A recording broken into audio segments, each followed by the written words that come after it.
Howdy folks and welcome. This is a retrospective of Fallout 3's DLCs. If you want the retrospective for the main story, check out my channel or the link down below. After calming down from the ending of Fallout 3, I went back into the Wasteland once again to see what the DLCs have to offer. I remember playing Broken Steel back in the day, but the other DLCs I had never played. I was so excited. Fallout 3 still holds up after all these years, so I had a lot of high hopes. Let's see if they delivered. There are 5 DLCs for Fallout 3: Broken Steel, The Pit, Point Lookout, Mothership Zeta, and Operation Anchorage. This was great planning, making each destination feel unique and various. I didn't know if there was a specific order that I should have played through them, but this is how my adventure went. I started finding the radio broadcast for The Pit. The Pit was alluring. Traveling such distances in the Fallout universe is unusual, and seeing another city is always a treat. We meet up with Werner, a disheveled-looking fella who tasks us with finding a cure for an unknown disease and freeing his people. Using slavers was a good touch. I immediately thought of Metzger in Fallout 2 and how messed up that one instance was. Werner tells us about Asher, the Pit's leader. Honestly, I didn't think this was the most persuasive way of starting the DLC. Werner seems to be willingly withholding key information and even lies to us at the very start. I followed you. I've gotten very good at staying out of sight when I don't want to be seen. It's kind of hard to trust him. He does mention that the Brotherhood of Steel came to the Pit decades ago and purged it of some of its chaos. This comes back later in the story. Werner then describes the inhabitants of the Pit, and this was a great setup. I was genuinely worried about what I would face in this new area. Anyways, Werner and I enjoy a romantic 200-mile train ride to Pennsylvania to encounter a group of slavers. At this point, I was going in blind, and I was just smiling where I had just come out to. The aesthetics were so cool, and an interesting departure from the capital wasteland. I audibly shouted when Werner killed the slaver out of nowhere. After we dispatch the others, Werner explains that we'll lose everything when we go into the city. I love this in games, and it really makes the player feel vulnerable. He explains further we have to find a person named Medea once we arrive. Now, I was feeling the story. If Werner wasn't going to give an emotional side to the story, maybe Medea would. Seeing the bridge for the first time was awe-inspiring. What an amazing shot, and it had me itching to get inside weirdly. Once we arrive, we're met by Mex. He is not happy to see us. After gaining entry into Pittsburgh, you walk around downtown, and oh boy, it's depressing. Even though it was a small map, I thought Bethesda did an excellent job with the design of the levels and details. Whether it was talking to Aiden, trying to find meaning in his indentured life, or seeing the foundry at full production, you feel like you're in a completely different city.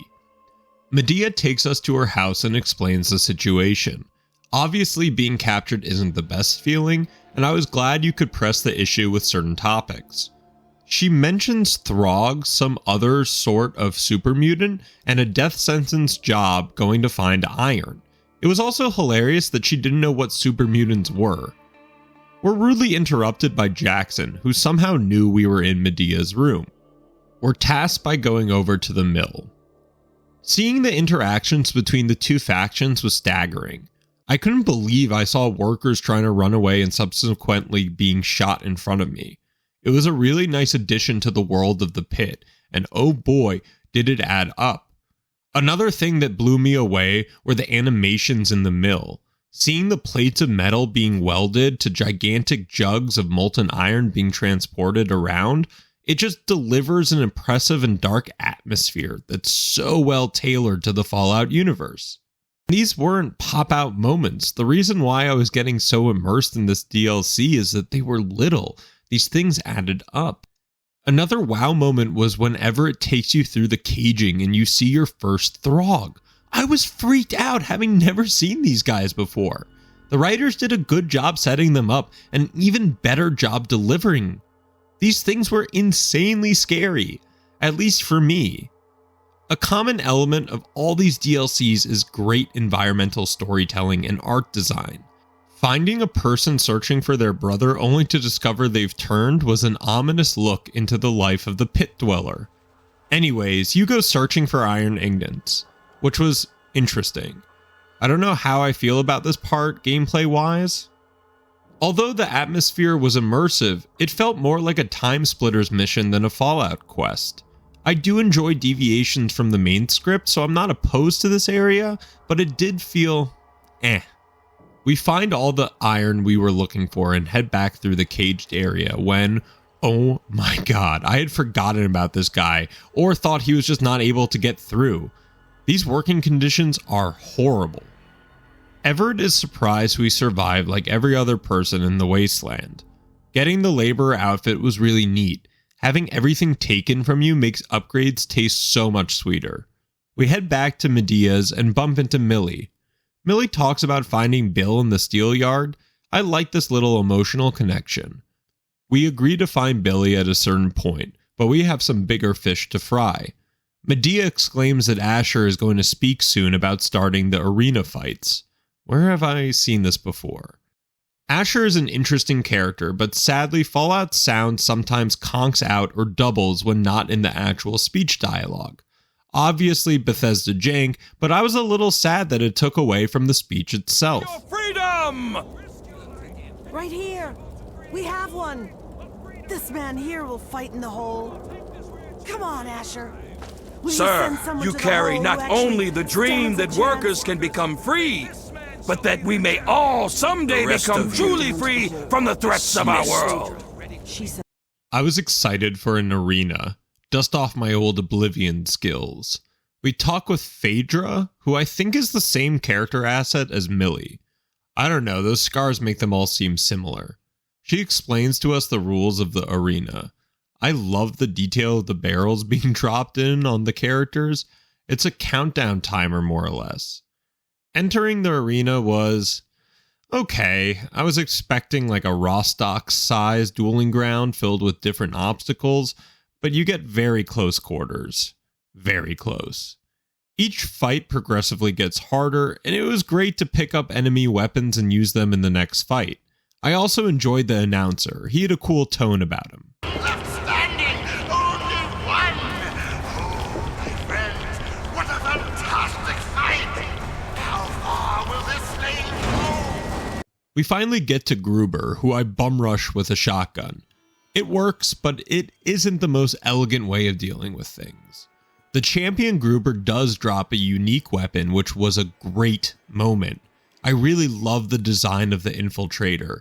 After the fight, one of Asher's henchmen comes to fetch us, and this is all sort of like Gladiator. I was not complaining. But I will complain about what happens next. I do not understand why they give you back all your weapons and armor. It was a great feeling being at the whim of the resources around you and starting with nothing. Getting the laborer's armor now means nothing because I have my power armor back. In my opinion, they should have saved this for the very end. What do you think? We mosey our way over to Asher's residence. I was a little confused on how to get there. Verticality in this game is interesting. But this was a great way showing off the pit. There were some shots I got that were genuinely movie worthy. I also love the art direction in every one of these DLCs. Coming upon this demented statue and the amazingly crafted building behind it sent shivers down my spine. The architecture really reminded me a lot of Fallout 1 and 2's art styles with buildings. This 1940s Los Angeles aesthetic that fits so perfectly into the fractured world of Fallout. We get to Asher, who is in a heated debate with one of his lieutenants. They're talking about possible uprisings and Werner. This was an interesting dialogue. To introduce Asher like this when he has an opposing view on the word slave and tries to say that we should say worker was a great way of creating ambiguity with the character. Absolutely, there is no justification for what Asher is doing, but it isn't just like slavers in the wasteland being evil. He also is wearing a Brotherhood of Steel power armor, which brings up a lot of questions. We have the ability to lie to Asher about our knowledge with Werner, and we succeed. Asher tells us that Werner tried and failed a coup. which he left out when telling us about the situation. Asher knows outright that you were sent to steal the cure, and I enjoyed that you could be so upfront with him about your own motivations, and the fact that he listens to you is a really nice touch. He understands why, if you were under the impression of freeing the people and curing everyone, that stealing it would be worth it. This was a great way of writing a villain, acknowledgement of the player's actions but also not moving their own goalposts. After Asher is called off, I explored a little and found Sandra, his wife. This was interesting. I was not expecting this interaction, wife or baby. This quest had a lot more to it than Werner had let on. If you have the right science skill, you can talk with Sandra about specifics and learn their child has natural immunity. She even defends her testing of the child, stating that the lab is probably the safest place in the wastes. She isn't wrong, right? I enjoyed how Bethesda created a lot of different lenses you could view the storyline through. So I guess if you don't take the baby, then you have joined Asher's side, because after leaving the tower, hell is breaking loose. Workers have taken arms against the slavers and a revolt is on us. I felt really bad that they were hostile to me. At the time I didn't know which side to choose, and I wish there was a more intricate way of choosing a side or another solution. We fight through the twisting apartments and finally make it back to Medea. She immediately thinks we have chosen Asher's path. I guess gaining my freedom from the arena and choosing not to steal the baby looks bad to them, but isn't there anything more I could do to help them? Medea makes a good point about her belief that Asher would never share the cure with workers because they died too quickly. We also have the chance to use the child at heart perk.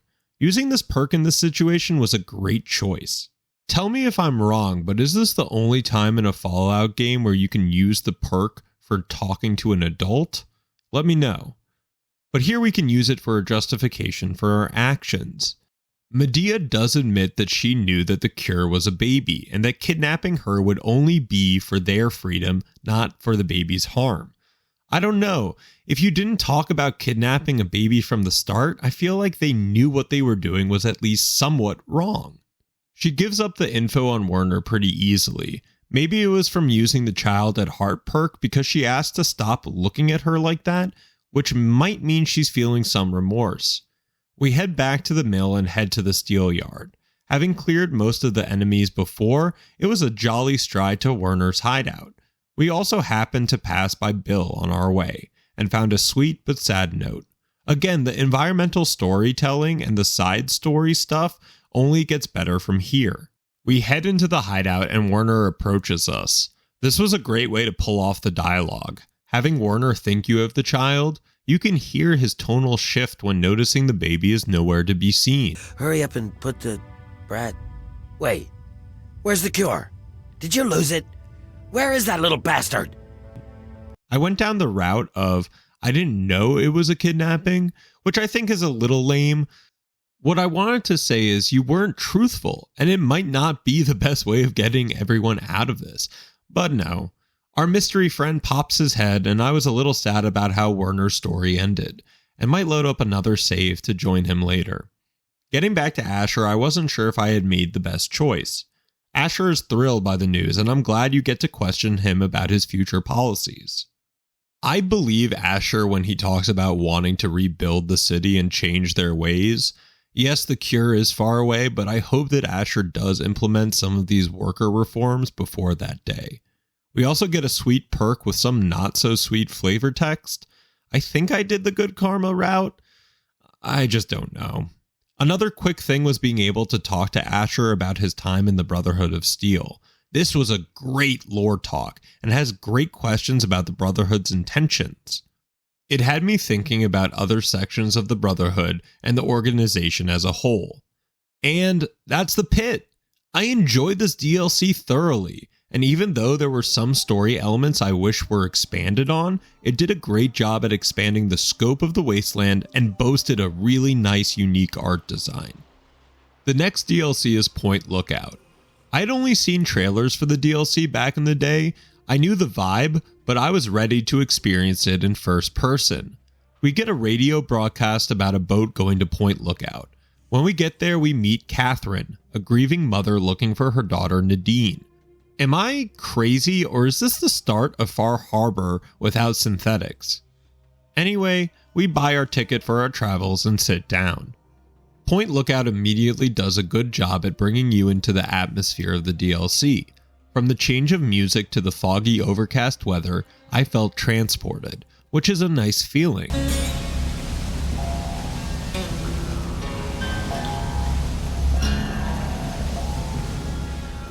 Now, disclaimer, I only did what I thought was the main mission of Point Lookout. When writing the script for the video, I saw there were 2 other storylines that I sadly did not record. Anyways, the ferry captain talks to us about a fire in an old mansion, and there might be some treasure. Okay, I'll take the bait, but I would have liked it if it was more organic, since you see the smoke rising from the house at the intro, so having it just told to you felt a little handholdy. You make your way to the mansion, and the first unique enemy of Far Harbor, Point Lookout, shows up.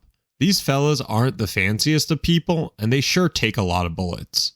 We finally get to the mansion and discover a massive battle unfolding. Tribals versus 2 dogs, some turrets, and a bad-mouthed ghoul named Desmond. Before even talking to him, he insists you help him fight off the remaining attackers. All night. I think they're just about to breach the inner walls. Follow me. I'm going to go check it out. I thought this might be a 2-minute fight, but no. I felt like I was playing a first-person Resident Evil mod that added like 1,000 enemies. You're running around the mansion not even having time to search anything, as these little gremlins just keep popping out of the most random of places. This mansion does have some really cool interior designs when you do get a chance to chill out for a second. After blowing up the attackers' points of entry, we set up for the final stand. At this point, I was expecting 400 people to burst through every orifice of this place, and I don't know how much I enjoyed this part. Especially starting off the DLC, yeah, it just throws things right at you. The pacing felt like Bethesda was trying to pull off a COD mission. We finally are able to talk to Desmond, who is not the most gracious of hosts. I liked how he openly talks about his failsafe in the first interaction. You also get a nice unique perk. Desmond explains that he has no idea why the tribe attacked his mansion. He does have artwork and treasure, but he deduces that the tribe wouldn't have anything to do with them. He tasks us with infiltrating the tribe in return for riches, and even advocates to steal from them. Now we have 2 characters, Warner and Desmond, that kind of spit on the idea of being good. And rightfully so. The Vault Dweller and the player have done some egregious things. We trek our way to the tribe's outpost and are told of the mother of all punga fruit. For some reason, I feel like this is going to get weird. After fighting off some murlocs, we ascend to the punga realm. I didn't find any explanation of this, so if anyone has any better idea than getting high off of a swamp fruit, please write a comment. After seeing some weird stuff, we get access to the tribe, and oh boy, these guys are jamming. We also find Nadine, who informs us our brain has been surgically altered to save us from death. This seemed brushed over, I didn't see anything else on this. She also tells us that she will go back in a week or 2, finding this place boring. I didn't have the option of giving Nadine her mother's letter, which was weird. I didn't think too much of it. Nadine also tells us where Jackson, the leader of the tribe's secret lair, is. I was surprised there was no speech option or way of getting this information other than her just dishing it out. At this point, most characters are high enough level, so why not use their experience for some good flavor text and pacing? We find Jackson in his cave talking to what looks like a brain. I instantly was interested again. I thought of Old World Blues and the Talking Scientist heads. This is where Fallout shines. If you haven't checked out my video on the original Fallout's atmosphere, check that out. This is such good storytelling and atmosphere building because it's such a departure of what the player has experienced up to this point. We finally meet the transcendent mind, who is also an ass. Even though Desmond and the Brain are not the nicest of people, both are expertly written, and I really had a hard time picking a side. That's a great theme emerging from these 2 DLCs. There isn't a good side. You really don't know whose outcome will have the best effect. I chose to go back to Desmond and tell him about the Brain. Desmond tells us he knows who the Brain is, Calvert, a sworn enemy for the past 200 years. I blurted out laughing, thinking all this craziness was from a vendetta before the bombs even fell. Desmond tasked us with jamming Calvert's signal. It was nice having a small set piece in the abandoned wharf. Hearing Calvert's voice echoing throughout the town was eerie, even though I thought he had said his transmission could only be in the cave.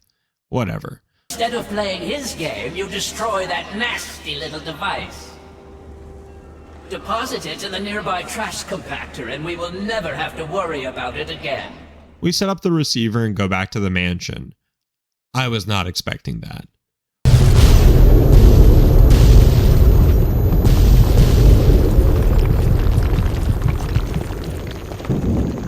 We find Desmond in his failsafe hideaway. Obviously, Desmond is pissed and knows how to put an end to this.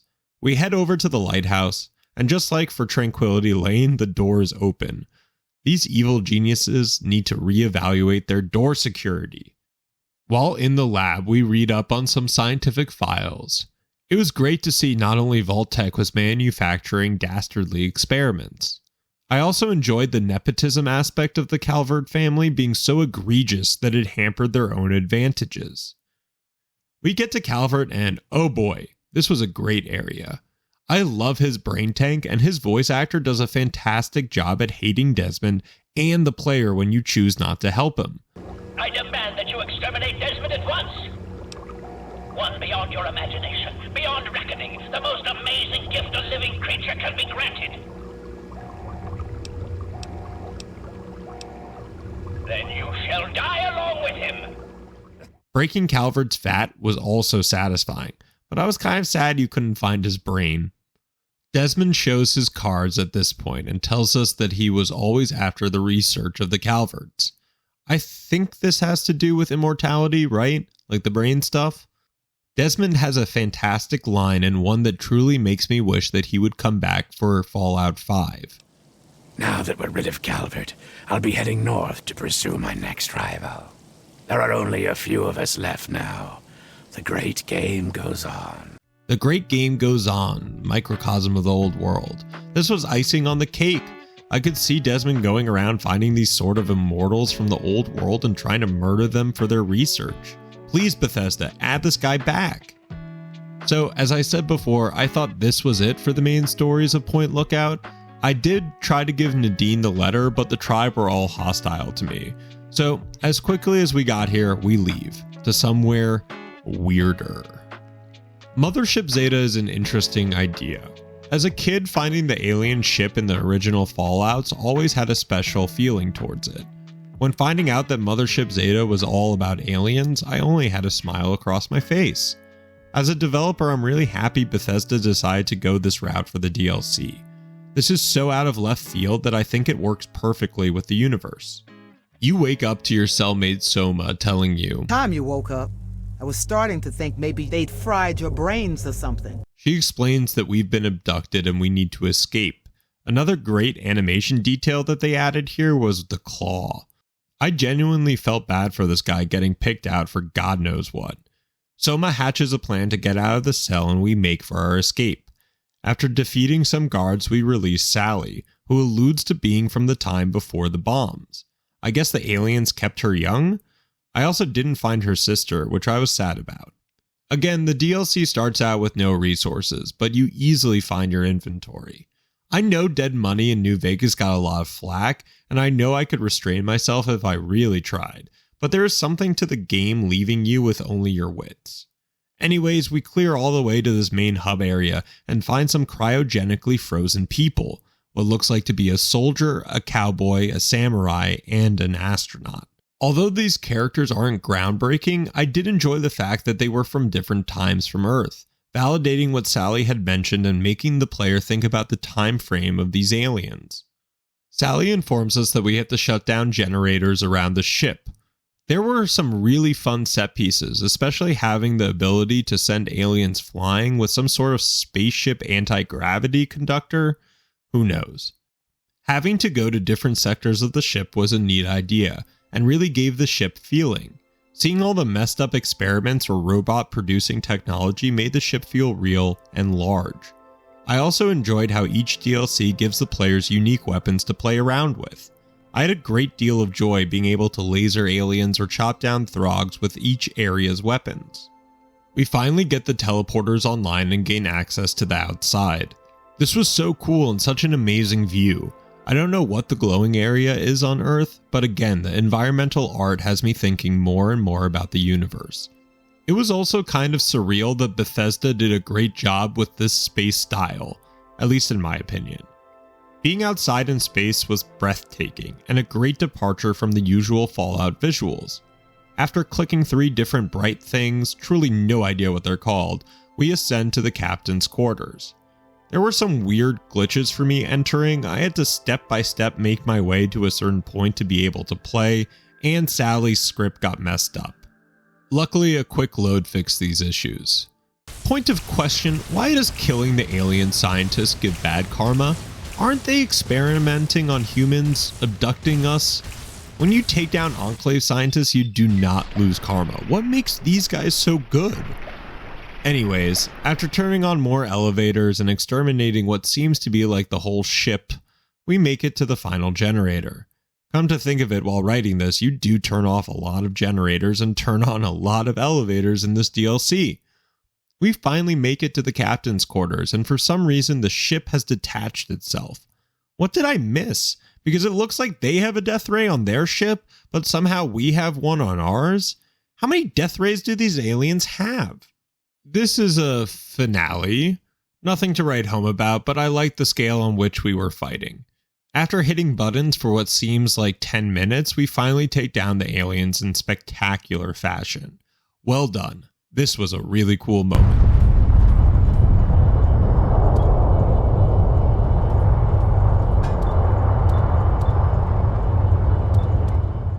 As an ending, this felt satisfying.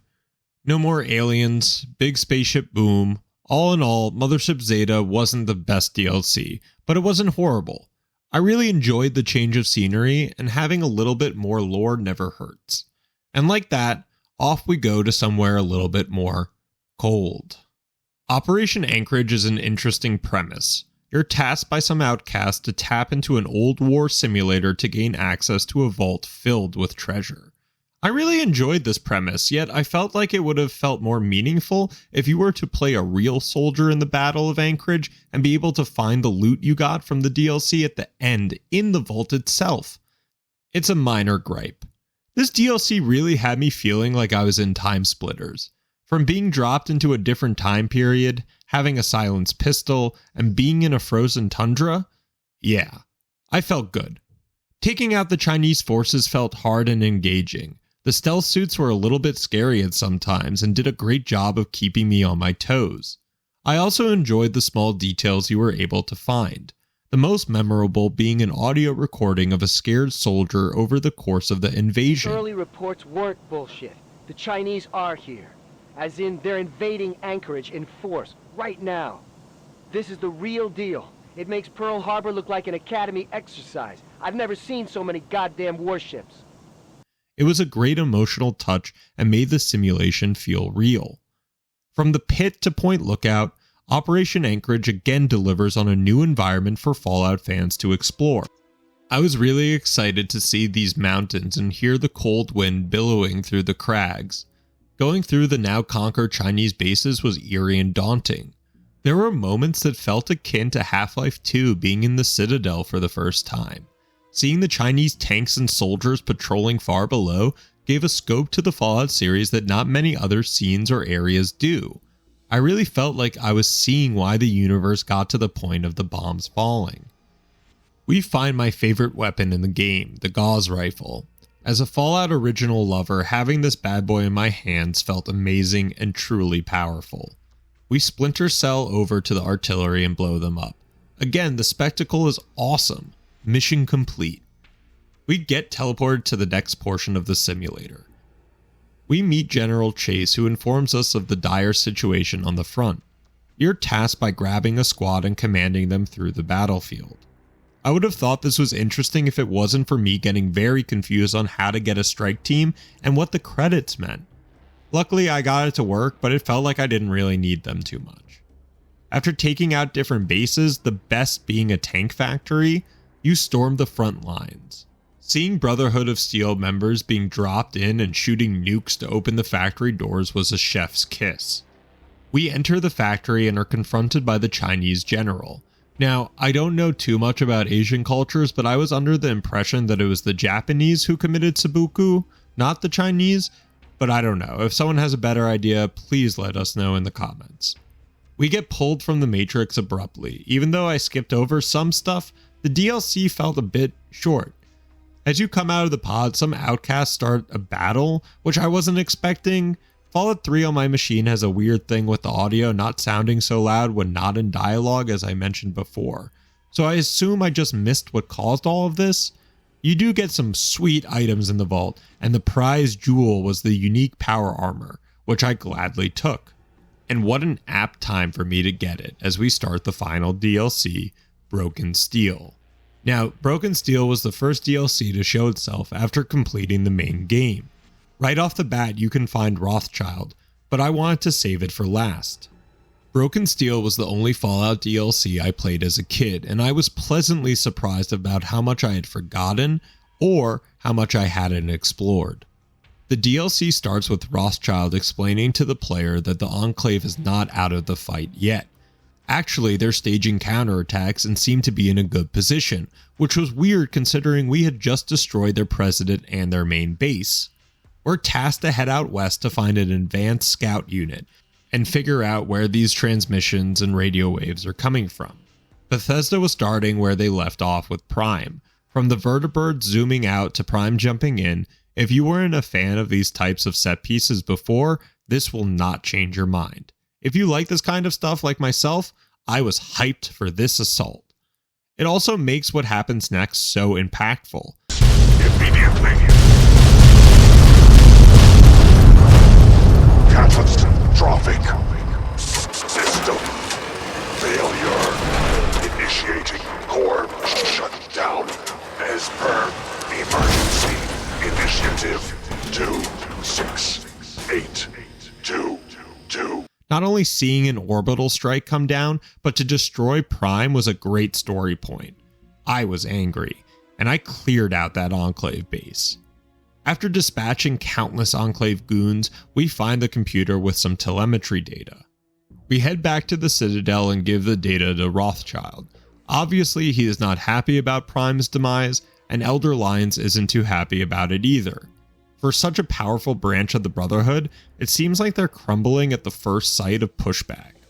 Our next courier task is to go find a Tesla Coil in a Deathclaw-infested city. This was a cool place to explore apart from all the Deathclaws. The story of the ghouls trying to find safety and getting eviscerated by the Deathclaws was also brutal. We fight our way past more enemies and find our working Tesla Coil. I didn't quite understand why this was still working or who was controlling it since the Enclave hadn't seemed to be set up there. I know there are portions that feel lived in like a base, but why would the Enclave have a helicopter in then? Another mystery. We head back with our new toy and are told that the Brotherhood has found out about the Enclave's whereabouts. I really enjoyed going back into the DC Metro after all this time. Coming from the other DLCs and going back to the vanilla Metro systems felt like I had progressed a lot. Another thing that caught my eye was the art design. I know I'm harping on it a lot, but the fountain has these iconic Fallout style appendages and the carved out face of a future president. It just works. We fight our way through the tunnels underneath the White House. Man, there were a lot of ghouls to kill down there. Finally, we get access to the train and head over to the airbase. Honestly, this is one of the coolest sequences of events in the Fallout series for me personally. So many elements are getting brought into one quest, which made it beyond enjoyable. We emerge at the airbase and get our new Tesla Coil gun. Man, the DLCs really do a great job at giving the player new guns to play around with. The airbase is interesting with lots of vertibirds and hangars. I enjoyed that you could find Deathclaws, but was sad they didn't have the controllable collars, a little item given halfway through the DLC. Anyways, we blast our way through countless Enclave soldiers and machines and gain access to their orbital strike machine. It's just so cool.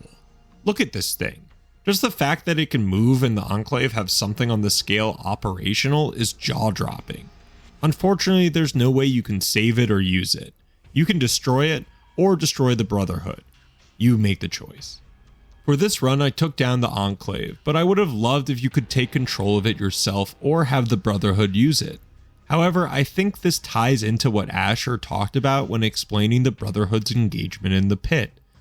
For as much as the Brotherhood saves, it also destroys. So maybe it's what they would truly do.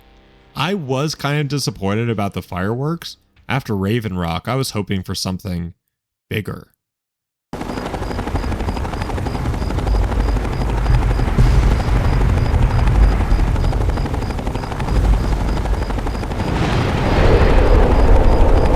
Anyways, we get a great shot of us in the vertebrate, and hey, we're back in the Citadel.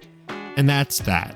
We're congratulated about our one-man army showcase and told this is just the beginning of something new. I did enjoy how Sarah says her dad is on some new ideological conquest. It never stops with these people. So wow, thank you so much for staying and watching. What can I say about Fallout 3's DLCs? I had such a great time playing these. I really came in with the lens of wanting to have fun and explore the stories, and I was not disappointed. If you have not played Fallout 3 yet, I implore you to check it out. I'm pretty sure it's under $20 now, and with this amount of content, you'll get 50 to 100 hours easily. I think Bethesda did a really great job with these DLCs, even though some are short.